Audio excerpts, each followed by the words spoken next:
Are you ready to learn how to make my Sicilian Stromboli recipe? This is actually the recipe that I used in my video demonstration to get me onto the Rachel Ray show for the Great American Cookbook Contest. So if it can get me onto national television, then I'm sure that you can please your family and friends with this recipe. Let me show you how it's made. All right, so a recipe starts out with garlic. So just to review from a previous video, this is a head of garlic and we need 3 individual cloves of garlic. So if you remember, we need to mince these cloves of garlic. So what you do is put your chef's knife flat on your garlic clove, give it a bash for each one of those, and then you want to separate the peels from your cloves of garlic. You don't want the peels, kind of get those out of the way. And then we are going to mince those cloves of garlic, as you remember from a previous video. Sometimes the little papers are sticky, so you want to get those out of the way. Sometimes they come off these are really sticky. All right.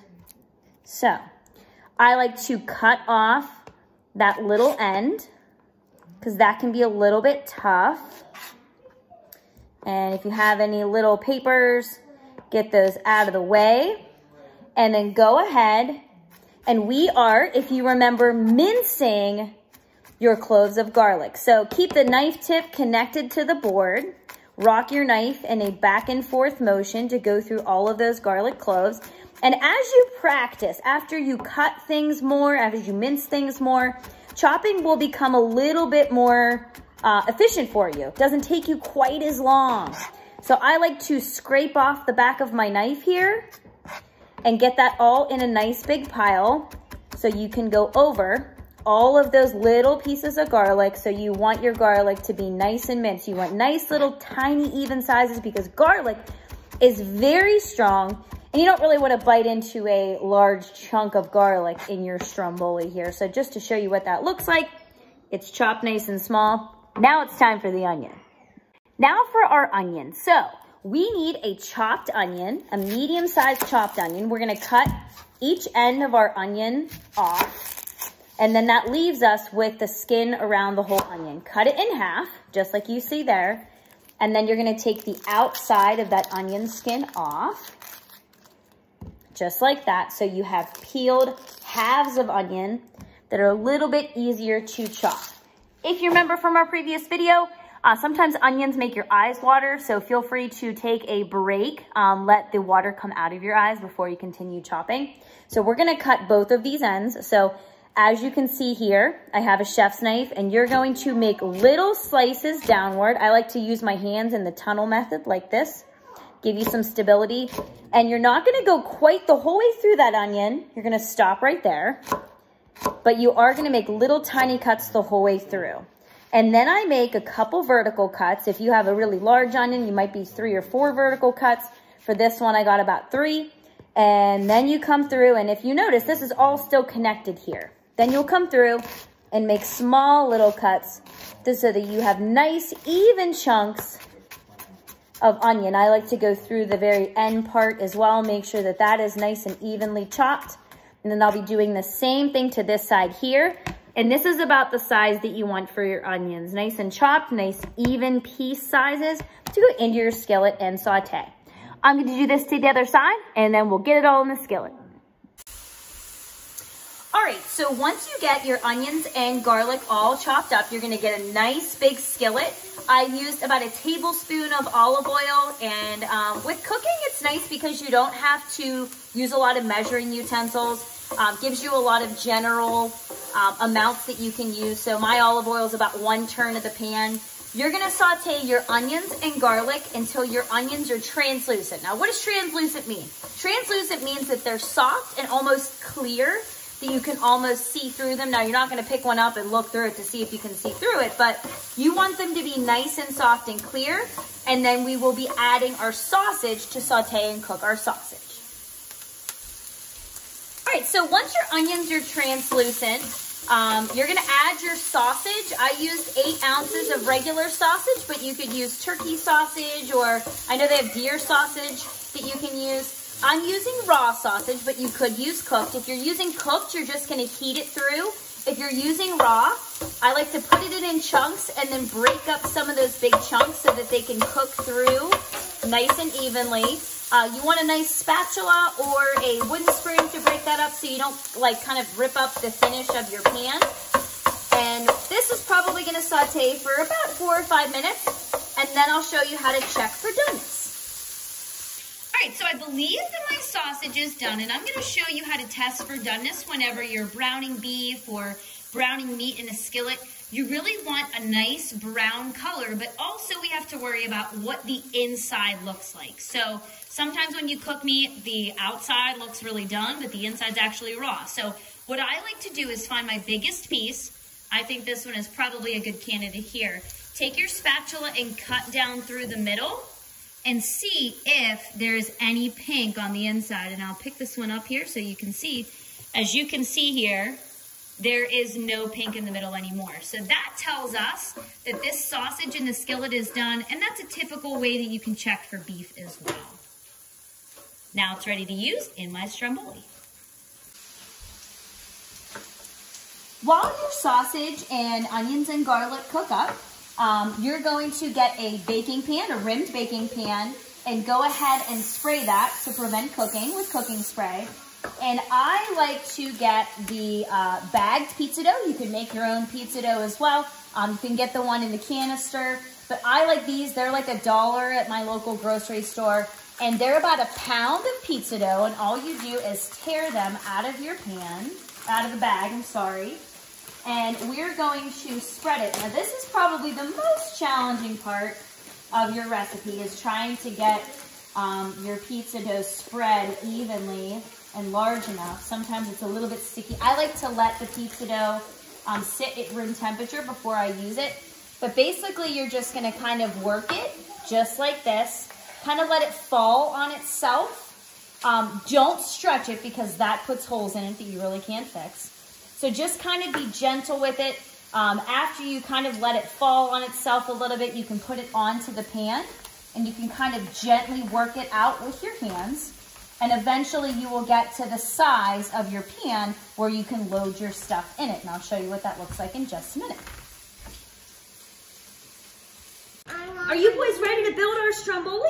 Yes. Yeah? Okay, so we are gonna start out with about a couple teaspoons of olive oil to go on the inside. And Gavin, can you take that paintbrush for me? It's actually called a pastry brush or a basting brush, and spread that olive oil all around for me there. Can you do that? Can you spread that around? And while he does that, I'm gonna season our dough with a little bit of salt and pepper. Andy, you wanna take a little piece of that and sprinkle it on? Take a little bit of salt and sprinkle it on. Very good. You don't need to be super precise when you're cooking. You can kind of mix and match a little bit sometimes. We're gonna season the inside with a little bit of pepper. And Gavin, do you have our seasoning? We're gonna add some dried parsley and basil, and the Italian seasoning is that as well. Andy wants his cheese. All right, do you wanna, go ahead, Gavin, can you sprinkle that all around the surface of our dough there? You don't have to use the dried herbs if you don't want to, or you can replace it with something like onion powder and garlic powder.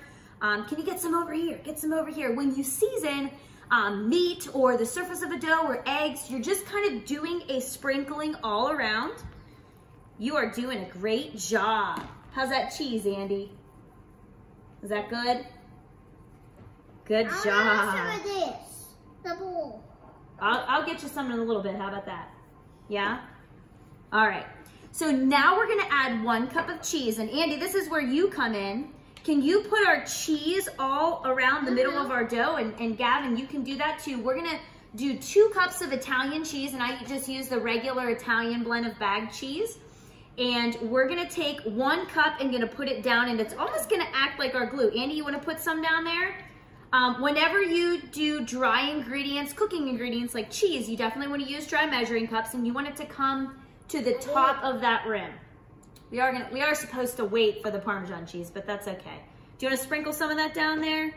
We need some of that one there, Mr. Andy. So a total of 2 cups of cheese, and you can use different cheeses in this recipe. You can use cheddar, Asiago. Does it taste good?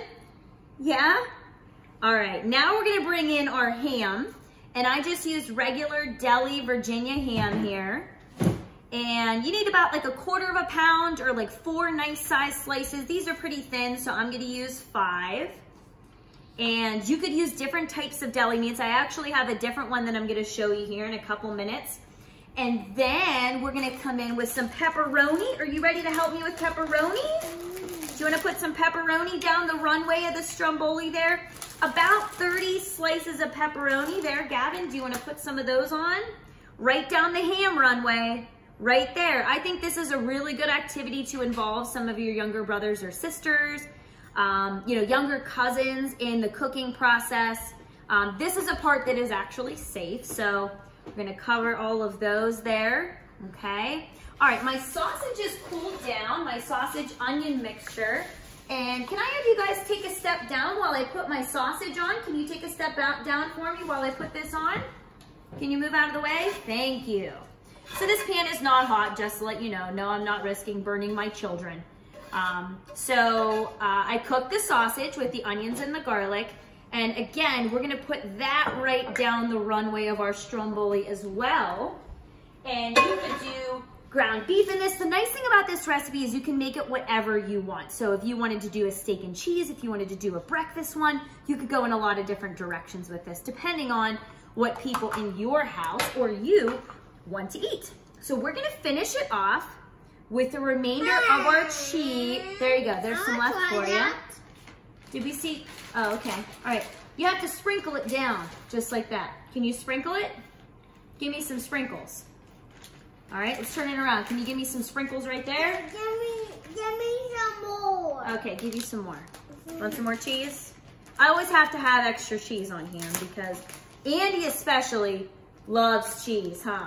Hi, Andy. All right, let me help you out there, Gav man. I'll get some in the middle. And do it one more time. Go ahead. And shake it. Woo! Got some right on the edge there. That's okay. Sure. All right. Last thing we're gonna do is take the sides of our Stromboli dough and fold those in, just like that, almost like a little meat and cheese burrito.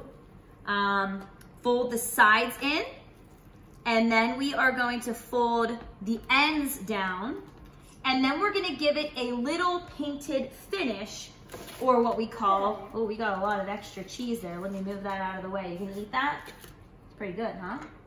So we're gonna take, I have an egg cracked into my little bowl here. We're gonna beat that up with our fork. Try some of this with this. Oh, that looks delicious. Try it. I will. Let me finish making my Stromboli here. So now we're gonna take our pastry brush that we used to spread that olive oil around, and we're gonna spread that egg on the surface of the Stromboli dough. So this is gonna give a really nice, pretty finish. You don't have to do this part. No, you can't have salt, buddy.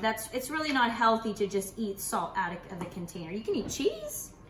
How about some cheese? There you go. That's a better. How about some ham there?